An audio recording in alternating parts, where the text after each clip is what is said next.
யார் யார் சிவம் அன்பே சிவம். ஏன்னாமே இந்த பாட்டை பாடுறான்னு நினைக்காதீங்க. இந்த பாட்டை கட் பண்ணிட்டாங்களா உனக்கு அப்படின்னு கேட்காதீங்க. ஏன்னா இது என் படத்தில் வந்த பாட்டு, நம்ம பாடுறது தான் பாட்டு, நம்ம நடிக்கிறது தான் நடிப்பு. சரிங்களா? இன்னொருத்தவங்க படத்தில் தான் நான் பாட விடாமல் சதி நடந்துச்சே தவிர இந்த பாட்டெல்லாம் நான் பாடிட்டேங்க. ஆனால் இந்த பாட்டை ஏன் பாடினேன் அப்படின்னு புரிஞ்சுக்கிறதுக்கு வீடியோவை கடைசி வரைக்கும் பாருங்கள். 2 பாட்டு ஆல்ரெடி ரிஜெக்ட் பண்ண கதையை நான் உங்ககிட்ட சொன்னேன் இல்லையா? இது 3. என்னன்னு பார்த்தீங்கன்னா, என் கூடவே நடிச்சுக்கிட்டு இருந்த நாசர் திடீர்னு டைரக்டர் ஆகிறேன் அப்படின்னு ஒரு முடிவு எடுத்துட்டாருங்க. நாடா அது டைரக்டர் ஆனால் ஒரு படத்தில் ஒரு பாட்டு பாடிடலாமா அப்படின்னு நான் யோசிச்சுட்டு இருந்தேன். ஆனால் இவர் எங்கே கொடுக்குறது? மியூசிக் டேரக்டர் தானே கொடுக்கணும். அதனால் இளையராஜாட்ட போனார். இளையராஜாவும் ஏதோ டியூன் போட்டு கால் வந்துச்சு. பார்த்தா ராஜா, என்ன ராஜான்னு கேட்டால், ஸ்டுடியோவுக்கு வாங்க, ஒரு பாட்டு நீங்கள் பாடணும், ஏன்னா நாசருக்கும் உங்கள் வாய்ஸு செட் ஆகும் அப்படிங்கிற மாதிரி சொன்னாங்க. சரி, நம்ம கூட நடித்தவரே அப்படின்னு சொல்லி நானும் போய் இந்த பாட்டை எப்படியாவது சக்ஸஸ் பண்ணிடணும், பாடிடணும், பாட்டு ரிலீஸ் ஆகிடணும் அப்படின்னு சொல்லி போயிட்டேங்க. அப்புறம் அவர் அம்மெல்லாம் பண்ணி காமிச்சார்.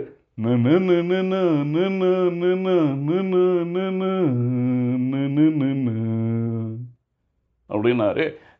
இது நான் வருதே, இடையில இருந்து பாடுங்க அப்படின்னு சொல்லி லிரிக்ஸ் எல்லாம் கொடுத்தாங்க. கொடுத்ததுக்கப்புறம்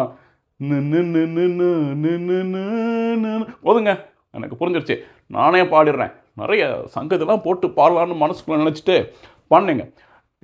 எண்ணம் எல்லாம் போகுது, என்னங்க தப்பாக பாடுறேன்? அது என்ன லிரிக்ஸ் வரும்? வந்து வந்து போகுதம்மா எண்ணம் எல்லாம் வண்ணமம்மா, எண்ணங்களுக்கு ஏற்றபடி வண்ணம் எல்லாம் மாறுமம்மா, உண்மையம்மா உள்ளது நானும் சொன்னேன் பொண்ணம்மா சின்ன கண்ணே அப்படின்னு எக்ஸ்ட்ரா சங்கதிலாம் போட்டு பாடினேங்க.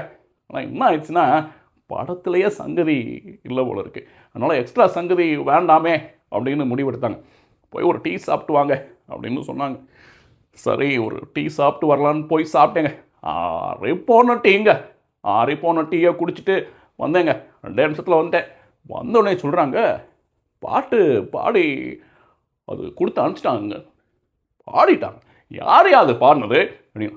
இளையராஜாவே பாடிட்டாங்க அப்படின்னு சொன்னோடனே, இளையராஜா நான் ராஜா அப்படி பண்ணிட்டீங்க, கூப்பிட்டு வச்சு பாட்டெல்லாம் பாட சொல்லி கட் பண்ணி தூக்கி போடுறீங்களா அப்படின்னு கேட்டேங்க.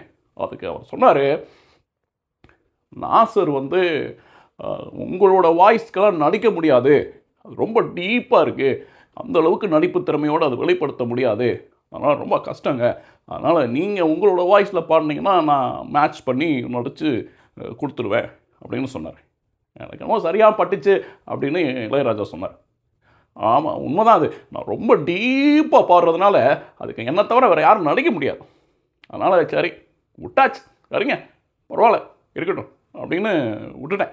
அப்புறம் தாங்க யோசித்து பார்த்தேன், நான் அந்த டீயை குடிச்சிட்டு வர்ற அந்த 2 நிமிஷம், அது ஆறிப்போன டீங்க, அந்த ஆறிப்போன டீயை குடிச்சிட்டு வந்த அந்த 2 நிமிஷத்தில் இவ்வளோ கதை நடந்திருக்குமா?